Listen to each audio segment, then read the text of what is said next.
Hey guys, welcome back to Overtakes. I'm Kel. And I'm Misfit. And we're here with our review of Week 4 of the Overwatch League for Stage 4. So if you like what you're hearing, don't forget to give us a like, a subscribe. Really helps us out, and we'll just keep you updated on what we're doing and when we're posting videos. And if you're already doing that, thank you so much for what you've done so far. And leave us a comment, tell us how we're doing, and let us get in on the discussion, guys. And let's jump into it. All right. So, Week 4 is done. We're into the last week of the regular season. And the playoffs are no more clearer, really, except for a couple teams secured themselves, but they were already kind of there anyway. Yeah. We got 3 teams locked in and 3 teams that aren't, or 3 spots not locked up. Yeah, so three teams that are locked in are New York, Valiant, and Boston. All solidified a spot in the playoffs, the wins that they had this week. So that's really, I mean, New York had set themselves in before the stage even started, I think. Yeah. But yeah. Sandbags and all. Right, They're exactly. in the playoffs. They're in. They're not showing anything. They are not showing their hand, and I'm very curious if they're even going to show it in the stage playoffs. Yeah. When the money's on the table, I think we might see something a little different from them. Yeah. But I feel like they're not going to pull out their full bag of tricks. No. Even for the stage playoffs. I think we won't really see what they can truly do until we get to the real playoffs. Except for, when they played San Francisco, though, as much as they are toying around, there are moments when you just, like Sabiobi, on that Hanamura map, where Sinatra should have ended the push and moved on to point B, but he had a graviton. He came in through the door twice and got fucking headshotted by Sabiobi. Yeah. He knew exactly who to kill. They know what they're doing. They're fucking around now. Even when they're fucking around, they're killing people like that. But, right. I mean, that is clutch when you're not even trying. It's like, oh, Zarya's got Graviton, and I know they got a Diva Bomb. Ping! Yep. Now they just got a Diva Bomb. Yep. Oh, here it comes again. Well, the Diva Bomb's gone, so, okay, done. But yeah, and the Valiant proved that they belong where they are this week. Absolutely. And they had a really good week, and they're just continually solidifying their place. They 4-0'd Houston. It wasn't like Houston was playing bad either. Oh, no. Houston played a really good game, but the Valiant just were better. Yeah. Straight up. Like, they were just a better team, and they came to play, and they were not pulling any punches in that game. And as far as the other team that made it into the playoffs, locked in. I mean, they had an easy week, so. Yeah. But Boston did look better.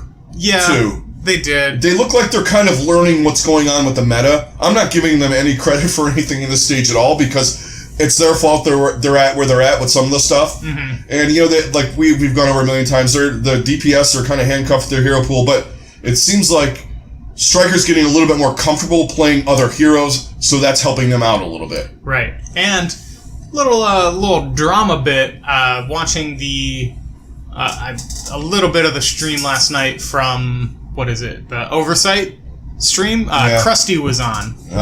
Gave a little bit of insight into that situation. Yes, he did. And he did not have full control over everything that was happening on the roster and the decisions that were being made and everything in Boston. So, there's definitely some meddling going on there. And now we're really seeing the full effect of what Krusty can do by helping San Francisco. Yeah.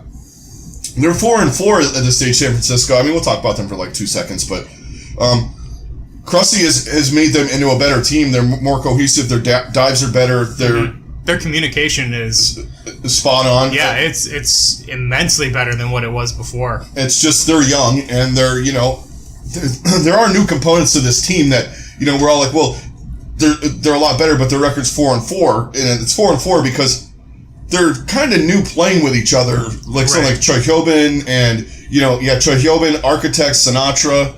You got all these guys trying to get them together, and then they brought Baby Bay back in the mix, who's actually looked good, too, in his new role, but they're also going against teams who have been playing together since the beginning of the league, and a lot of them even before then. So, I mean, that's a lot of time to make up. And he did a lot of work with this team, I'm sorry. Exactly. And so that they're more of a team for next season. I'm really, really interested to see what, if any, roster moves they make, and then just in general, I think they're going to be a contender next year. Yeah, I'm sure there's going to be depth issues with some of those guys they haven't played since stage 2, 1, right. or like some guys haven't played at all.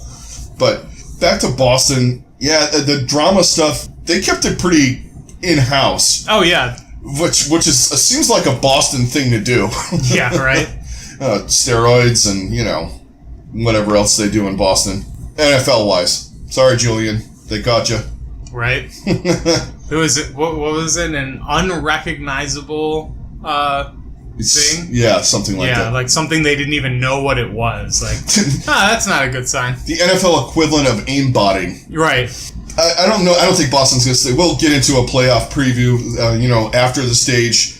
But yeah, they looked better. So now let's get into what we got going on with the playoffs. So the scenarios. The main thing we got to. We're talking about the main playoffs here. We'll talk about the stage playoffs too because they're important because that's for $100,000. Right. It's not like that's chopped liver going on there. Right. So yeah, with those three teams, they're in. Not really much to talk about it. I mean, I think the top two, New York and LA, we'll talk about a little bit more because they're in the stage playoffs, but we'll get to that later in the show. Yeah. So right now we're just going to talk more about the league standings and where we're at. So between London, LA, the LA Gladiators, Philly, Houston, and Seoul. London, LA, and Philly are all in their spots right now. They have like a 2-game lead on Houston and Seoul, who have identical records. Houston has a 3-map lead on Seoul, though. Yeah. The biggest thing in this, though, is to remember London does have a plus 31 on maps. Yeah. So even if they slip, they still got a map differential on everybody by a long shot. They could lose both games and still have a good 5 or 6 map lead. Exactly. So they still have they definitely have the best shot of making it. All 3 of those teams just have to win and they're in. Yep. Because Houston and Seoul have to win both of their games that they're playing. And ask for help. Yeah, and ask for help. Because they would need one of those teams to go 0-2. The likelihood of that is pretty low for most of them. Philly's kind of the wild card. Yeah. Because they definitely have the tougher schedule. Yeah. LA is playing the Shanghai Dragons on Wednesday, so they could lock up their spot in the playoffs right off the bat. First game this week, they'll probably lock up a playoff spot. The way they're playing, that's done. Yep. And then London's got Florida on Thursday. So that's pretty much a done deal at this point right now. Right. And then the other thing to that is Philadelphia does play Houston in the beginning of the week on Thursday. So that's either going to keep Houston in or kick Houston out. And then put the Fusion in. And then, it's pretty much going to solidify everything. Seoul pretty much, at this point, I wouldn't even bother talking about them, but they're kind of in still, so They almost have a slightly easier shot of getting in over Houston, even though they're back by 3 points. Houston has a slightly tougher schedule this week. You don't know, maybe. Honestly, I don't think it's going to happen. I don't think it's going to happen for either of these teams. I think they're both pretty much out of it. I mean, we'll get more into what we think about the matches when we get on our preview shows. Because it's Philadelphia and Houston, and you really don't know what the fuck you're going to get with that anyway. No, you could study that game and tendencies and map crap and comps and all that for hours, and you'll be wrong. And I really do think that game that Houston played against the Valiant just really showed every single weakness that Houston has. Yeah. And the Valiant just exploited every single one of them. Yeah, and Houston didn't play terrible, but they didn't play great either. They couldn't do enough. Nope. And there was just one of their big issues is they just don't have depth. They don't have the depth. They don't have that one guy who can just take over. Right. Like I said about Sabiobi. Yep. They don't have that. At the end of the map, when you know somebody's going to do something like Sinatra when he had the Graviton, Houston doesn't have that guy to neutralize that. Right. It just doesn't ever happen. Right. They don't have that guy, and and then you look at a team like New York where they have 3 guys who could do that. 3 or 4. 3 or 4, maybe even 6. Who knows? You can see Ark just busting out the pistol and winning them a game. Yeah. Who knows? Yeah, or Animo, you know, because and this is a question I'm just throwing out. Is Ark hurt? Yeah, I don't know. I haven't seen Ark a lot at all. He's kind of like, and it's not that, like, you're not losing that much with Animo, really, if you really think about it. You're really not. But it's just odd right now. And I don't think it's because they're fucking around. He did have that wrist injury in the beginning of stage 2. Yeah. So maybe that came back. They might just be kind of letting him rest. Resting for the playoffs. Yeah. We're in that week. We're already there in Overwatch League, resting for the playoffs. Right, exactly. Wow. So yeah, then the match that I really want to talk about is the Gladiators and just the week that they had in general. Yeah. I mean, Fissure just keeps making plays that you just like, you have to make this guy the MVP. Yeah, you have to. He's at least has to be in the discussion in a non-New York. To me, he's the MVP. Yeah. I don't care because like you could take off some of those guys from New York and they would still be an incredible team. Oh, I'm not disagreeing with that. He belongs in there, but you take him off of LA and they're garbage. They're trash. Well, all right. Maybe that's a little strong. Not trash. They're not the Cavs, but they're not. Sorry, but they're not making the playoffs without him. They are not making. No, they are not going on the run that they have had without him as their main tank. Yeah, they're. He's just such a. He finishes. I mean, he did that against New York, and the sandbagging and whatever. On that fucking Nepal map, he was like, no fucking way, I'm losing. No, and he did the same thing against London in the second half of that. He's like, nope. You're not having it. Oh yeah, and his performance against London was almost even more impressive than what he did against New York. And his fucking translator is savage. Yes, that was brilliance. Yes, that was the best. I like that stuff, man. I like that the little trash talk. Mm-hmm. Other than these guys get a little too much. They have a little too much NHL in them. Where it's we fought hard, those guys fought hard, it was great, it was a great battle. No, fuck that. How do you like me now, bitch? Right. I want some more of that. Like you're regretting your decision now? Yeah. The person that traded me? You're regretting it now, London? Yeah. Bet you are. Because all the people that understood Korean, they were laughing. Then when their translator said that, ooh, man, that was good. But they are honestly onto how they played this week. Aside from Fissure, they're still really good. Hydration. Yes, Hydration had a fucking great week. Surefour had a really good week. But yeah, Hydration was the star. Big Goose is the problem right now because I remember we had talked about that in the beginning of the week. I want to watch Big Goose. Mm-hmm. He's not a problem per se, but he dies a lot more than he used to. For some reason, I don't know what's going on. Like dies first too. It's not just. You're dying in the middle of a fight. That happens. He's getting first killed a lot. And that's kind of concerning right now for them going in the playoffs. Yes. But the rest of the play on their team is so good that they're making up for it. Yeah. And you got to have your main healer's got to be alive. Period. Right. For sure. You got to work on that, and so does he. But I mean, they're going to have a month because I'm pretty certain that they can handle their schedule this week. Right. Yeah, I mean, I have no worries about this team. I feel like they're going to solidify their playoff spot, and they'll be in. And they'll probably get that fifth spot. Unless if London loses and LA wins both of their games, if London splits and LA wins one of their games, then they could move up to the fourth spot. Yeah. Possibly even the third, because Boston could fall. Yeah, Boston could still lose too.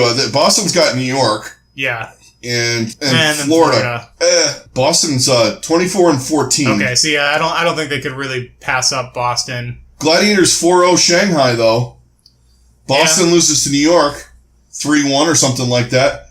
They could move up to 3. Right. And London could very well move up to 3 as well. Right. If they bury the mayhem. The one thing about that though is, if you're the 3 seed, do you really want to play Philly? Because that's most likely going to be the team that's going to be in that 6 seed. And that's not the team I want to face in the first round. No, not at all. I want Boston. If I'm anybody, I want to play Boston in that first round. Yeah, exactly. Philadelphia, Boston, that would be an interesting first round match, man. Or, the Gladiators versus Philly, Yeah, that's a toss-up right now. Right. Because Philadelphia... You never know what fusion team is going to show up, and it seems like when it really gets pressure on them, they just go into a mode where they just can't get stopped. No, because they should have lost to Seoul. Yeah. I mean, that's another match we can spend a minute on where they reverse swept them. Oh yeah, Seoul looked dominant in those first two games. Seoul looked like Seoul.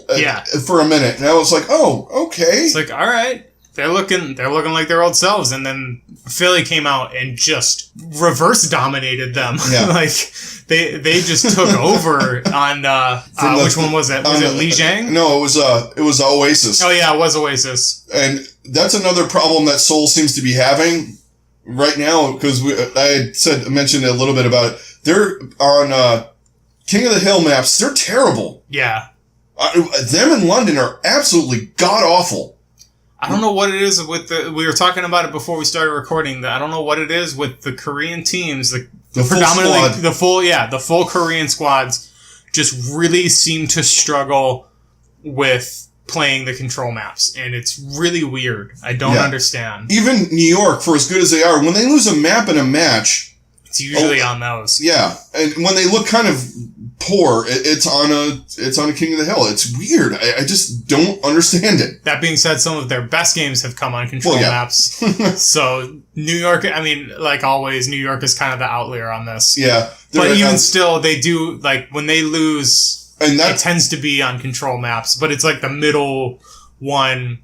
After they come out of halftime, they're looking kind of slow or whatever. Right. And, the map order, the way it goes, there's a lot of reverse sweeps going on too, because especially, London got reverse swept because, let's face it, Oasis, you have that after the half, they're going to lose that map. Oh, yeah. Unless they're playing Shanghai or Florida, and even then, it's a toss-up, because they'll lose 1 point on it, one section of it, at least. And I wonder if that's, something that Fissure has, that he knows the tendency of most of these guys, especially London. And why they tend to just crumble on those. I wonder if he just knows the what coaching the coaching or what the little strategy is that he has to do to really engage them in that failure. I know. He's just trigger that losing mentality on it or something. Because man, that is when I feel like Fissure has some of his best games. Yeah, because especially when they played London, it's he knew what they were doing and what they were going to do, and they don't change it up. They're and then I think they get on those maps now, and it's in their fucking head. Oh, it has to be. And Seoul is getting the same way with it, and it's almost comical. That being said, EQO was just absolute. Even in that Kings Row, especially. Yeah. Even though they lost it. That was one of the most single-handedly dominating performances on Farah I've ever seen. I don't know how they didn't win that map because with the way that he was playing is just mind-boggling to me. Because they didn't. Well, first off, they didn't even acknowledge that he was playing Farah, except Right. They weren't even trying to stop him, and he was just okay, I'm just gonna massacre your entire team. I'll get 3 different times. I'll get a barrage every fight. Right. Watching him. I was just laughing. I'm like, at some point they're going to realize. At some point, nope, they're not going to. They're not even going to care. Nope. And it worked for them because they won, but still, it was a harbinger of things to come. Yeah, it really was. Not paying attention to him, and it pretty much, they did that with kind of. They won 4-3 on that, and I was just like, yeah, they won that, but did they? Right. They escaped that. Yeah. They escaped that by the skin of their teeth, the freaking. They locked it down at the end, but still. And they got a really clutch play from who was playing Lucio on that one. It was Gambler. Yeah, Gambler came over and booped off 2 of them. Yeah. That was a huge play. Yeah, and he jumped on Lucio to get back. Right. Too. That was the thing. I can't talk about matches with Seoul. It angers you. Yeah, it's really frustrating. Well, it's a good team that's playing terrible, and you're just like. The one thing I'm still concerned about with Philly is their tank play. Yeah. That's still 100% the biggest question mark for this team. and it's worrisome. Yeah. The chemistry with Sato and Hotba just is not as good as Fraggy and Poco. And I just, like, I get what they're trying to do, but like we've been saying, like, kind of not the it's time too fucking late for this, guys. It's just not the right time. This is not experimentation time. If you're Dallas or San Francisco or even Florida and Shanghai, fucking try a different comp. Right. You might come out with a win or something. But when you have to win maps and matches all the time, you can't be changing things up. Right, especially something as important as your tanks. Yeah, it goes back to, how long in this league, this season, the teams that fuck around with their tanks and stuff, it doesn't work. Right. The Gladiators, but they got, I guess, you'd have to say, the best main tank in the league. But ever since he came in, they have not really changed their lineup. They put Void in a little bit now. Yeah. And every once Bishu, in a while, they'll put in Void instead of Bishu. Almost like New York Fissure is always playing. Almost like New York does with Jonas. Yeah. Exactly. So, yeah, it's just, that is the one thing that makes me hesitant with Philly, because, I mean, they have, with the way that Carpe, oh my god, actually, I don't know why I didn't even mention Carpe, because he's the reason that they beat Seoul. Yeah, because, oh my god. Hard carry Carpe. That was one of the most dominant Widow performances we've ever seen. Well, see, the thing with him is he can do that. That's why they're better than Houston. They have guys like him that can do that. They have EQO that can do that. Mm-hmm. Even if you look at somebody like Boombox can carry on Zen. Right. You have guys that can take over the game. And absolutely. And Carpe can take over a whole fucking match. Yeah. Not even just a game. No. Like Fisher did. He can just go dominant map to map and just absolutely wreck.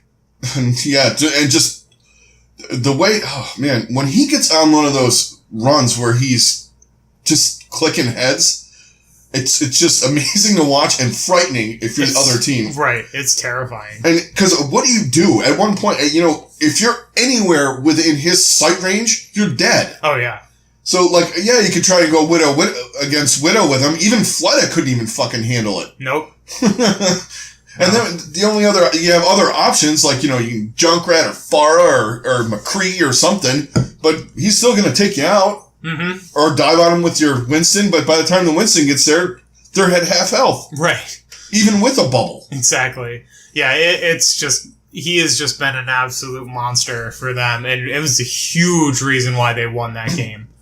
And if he plays like that this week, they're in. They're in for sure. Yeah, and it's not really out of the question either. Yeah. I mean, EQO is great, and he makes a lot of the plays that need to be made. But the hard carry comes from Carpe.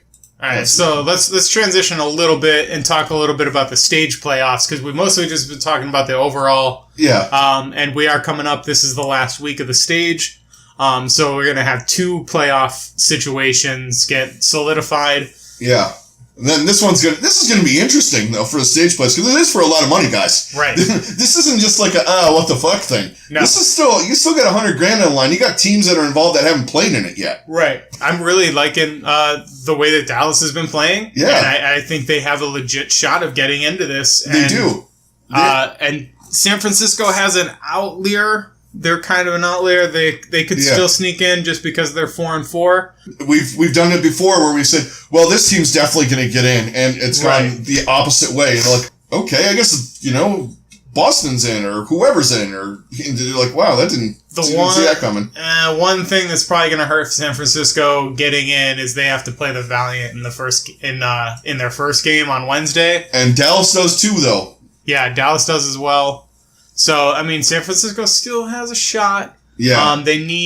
I think they would need Houston to lose, which I feel like Houston's probably going to lose one or both of their games. Yeah. But at least one of them. And Houston's still got the outside shot to get in too. Right. The stage. So, there's that going on as well. Right. Like, these stage playoffs they're pretty close fight. Basically the Fusion Houston match on Thursday has all the implications for all of the things. Right.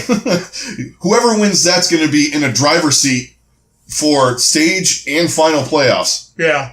Well, maybe not final playoffs. Houston will be back in, and Philadelphia will be kind of hanging around the edge. But if Philly wins that game, then they're probably in both. Yeah, which I can see. It's really that last spot, because the Valiant, they're not going to fall out, because... Yeah, they're 8-0. Yeah, they're 8-0 at this point, and they're probably... At this point, I feel like the Valiant are going to go 10-0. Yeah. In this stage. The Gladiators are pretty much in, because they're going to get another win. And so they'll most likely be 9-1. New York might give a shit this week. Right. There's a big P check, one of those giant checks on the stage, waiting for them. Yeah, exactly. They might be ready for that. So they'll probably go 8-2 to end it. So it really is that last spot that's going to be that's up for grabs, and there's 3 teams that are looking at it, or 4 teams actually. Right. Now this is going to be on the stage, and this is me. This is my Monte Cristo impression for the moment. So, if you're sandbagging, do you lose the match against Boston to move them down? Maybe. Or move them up, or keep them in that 3 spot? Yeah. Think about it. Or do you win that match 4-0 and knock them down? They don't have to play anybody in the first. Right, but what I'm saying is setting up yourself for the second round. Yeah. So if you're better against the Gladiators in Philadelphia, say, you want them to be into the mix the way they split it up. I think they win against Boston, because then that moves Boston down and moves Gladiators up, so they would end up potentially having to play Philly. I think that works out the best for New York. Yeah. So they should just go out and win both of their games, honestly. Yeah. Well, Houston could be out of it by then. Yeah. And it won't matter. True. With their second match. We're getting into crazy theories, but I do believe some of the New York, they have to have some of this on their mind. Maybe not necessarily the players, but the coaches damn well do. Yeah. And the players buy into this system. Yeah, they're in. But like they're more focused on playing the game, whereas like the upper management guys, they're going to be the coaches and GM and all that. They're going to be way more focused on the other things and the different situations. And it's just like, hey guys, you want to go out and win this game? Yeah, this one, do what you do. Do what you do. Like San Francisco, and that's why I know they want to be in the playoffs, because they turned it on against San Francisco at the end. They did. It was kind of like, no, we want this money. Yeah. They didn't show them anything necessarily. No, but they just they something clicked. Yeah. They flipped the switch. Yeah. Jonak getting 10,000 damage on the first map should have been a clue. Yeah, probably. Think about that, guys. 10k damage. As Zenyatta. Yeah. Oh, and he still had like 9,000 healing. Yeah. Which is just... what the fuck? How many cards did he get at the end of that match? Right? I want to see that. I want to see their play of the game after each game is done. Because every once in a while when they flip behind there, you kind of see it. Kind of starting to pop up. And like, I want to see that. Yeah. Once the game is over, I want to see the final scorecard. I want to see who votes for who. I want to see all of that. I doubt anyone from London voted for Fissure. They might have, though, because they got dominated. But right. Oh, my God. And then, oh, man. They got to talk smack on their own comms a little bit. Yeah. Something I want to... We're definitely going to get more into, and it's something we speculated. We've seen more speculation about what's going to happen during the All-Star game. So apparently they're going to be doing an All-Star, like a full-on All-Star roster. 6v6. 6v6. There's rumors that there might be a Mystery Heroes game played with the same players. Fuck yes. Give me that. I want to... Please. I want that. And I just want them to go through all the arcade modes and just set up the most ridiculous fun things. I think they like we talked about it before, they could really have such an awesome time with this. And they need to make it happen. Deathmatch Widowmaker on Petra or something like that. All the Widowmakers that play in the game, I want to see all of them go against each other. Yeah, and watch Saya Player just dominate everybody. Even if you just do it like they do it like the Home Run Derby, where you just bring a couple of guys in. Absolutely, and they don't even have to be all-star roster guys. You just you invite guys specific okay, we're gonna bring in all the Zenyatas are gonna play against each other, or all the Widowmakers, or right, the guys with you bring in Pine, you bring in Saya Player, you bring in Carpe and Sabiobi. I want. Oh my god, we need this. Put Jonak on Widowmaker. I'm sure he would be just as dominant, if not more dominant, than he is on Zen. He's got He's probably good. I'm like, it's a different mechanic, but if you can fucking hit headshots with Zenyatta, you can hit him with Widowmaker. Yeah. It's projectile, it's different, not really, if you have that kind of fucking reflexes. Right. But yeah, I'm excited about some of the stuff they're going to do, but we went over, like, Maze Snowball Fight. Yeah. Do something fucking goofy like that. Or somebody suggested they do the Yeti Hunter where Fissure plays as the Yeti and London is the maze. Oh, God. Or you have the guys with the highest kill ratio on May or whatever, the best. So Seagull, Jonak. Who else was good on May? Fucking Rouge or Fleta or Rouge Hung. Someone played him something like that.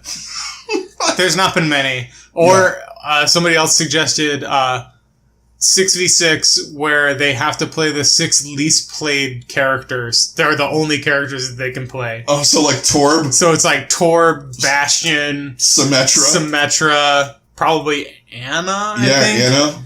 And Roadhog. Who else would be on there? At this point, Sombra. And Sombra for the whole season. Maybe Reaper. Yeah, Reaper. I'm curious what the 6 least played. I mean, we definitely get Sim, Torb, Bastion. May. That's 5. And probably Anna. But I feel like Anna's still more so than like Reaper or... Yeah, more... Because Reaper, they use them basically on control maps, like for half the... Yeah. Like on Anubis Point B.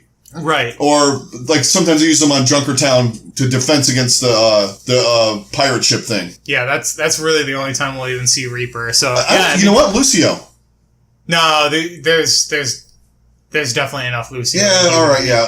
Lucio more so than Anna. Yeah, it could be interesting though. Yeah, I would love to see it. Yeah, that would be great. It would be fun. Or like any kind of elimination match, 3v3, 6v6. Oh man, yeah. Like I want to see all that. Like I just want to see them play through all the arcade modes, basically. Like, or I would even go for a speed run. Set up the training room with Widowmaker or Hanzo or something like that. Just set up the thing so they have to kill, like they have to stand in a certain spot and you have to rip off all like 5 kills like in a circle, like if you start if you go out the one side door and you get the 2 that actually shoot at the friendly bots, the one stationary one. And then the other ones that move around. Yeah. And how many of those you got to... How fast you can do. How fast you can kill all of them? Yeah. That would be hilarious. I bet you it would be as fast as that thing gets to 100%. Mm-hmm. Oh my god. Put Pine and Side Player and like Architect on that just to see what the fuck that would be. Yeah. Hell yeah. I mean, yeah, there's so many different possibilities, but that was just a little sidetrack tangent that we wanted to go off. But it really opens up a lot of possibilities for what they could do in the All-Star game, so I'm excited to see what ends up happening. But just to make it fun. I mean, all right, guys, that's going to be it for this one. Thanks a lot for joining us, and don't forget to join us on social media. Down below, we have all of our links. Thanks for all of your support, all of your likes, all your subscribes, all of you guys, commenting down below. And we'll have some more content coming for you this week. We'll definitely have our previews. We got a lot of playoff stuff coming up, and some other stuff going on. I hope you guys have a good day, and we will talk to you later. Catch you guys on the next one. Later.